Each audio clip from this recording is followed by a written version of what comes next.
కుటుంబాలు ఏవైతే గ్యాస్ మీద ఆధారపడి చేస్తా ఉన్నారో వాళ్ళు ఎక్కడా ఎఫెక్ట్ కాకోకుండా సప్లై చైన్ మెకానిజాన్ని పర్ఫెక్ట్ కండిషన్ లో పెట్టడానికి మేము ప్రయత్నం చేయడం జరుగుతూ ఉంది.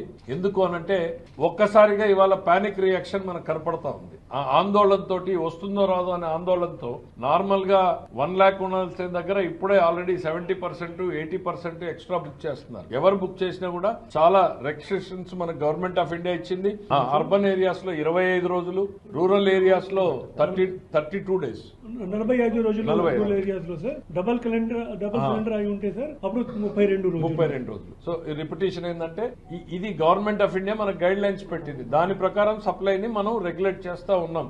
ఇప్పుడే ఇవాళ చాలా ఫ్రూట్ఫుల్ డిస్కషన్ అన్ని ఆయిల్ కంపెనీలు వచ్చాయి, అందరితోనూ పెట్టాం. వాళ్ళని కూడా ఎప్పటికప్పుడు డేటా మాకు షేర్ చేయమంటున్నాం. ప్రభుత్వంలో ఏం జరిగేది వాళ్ళకి, వాళ్ళలో కంపెనీల్లో ఏం జరుగుతుందో తెలుసుకుంటున్నాం. ఎక్కడ కూడా బ్లాక్ మార్కెటింగ్ కి ప్లేస్ లేదు.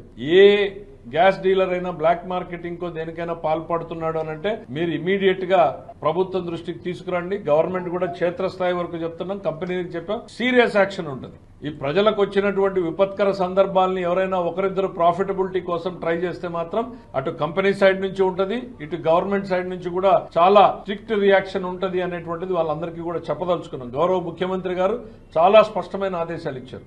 ప్రజలకి ఎక్కడా కూడా ఇబ్బంది కలగకుండా మనం రెస్టోర్ చేయాలి.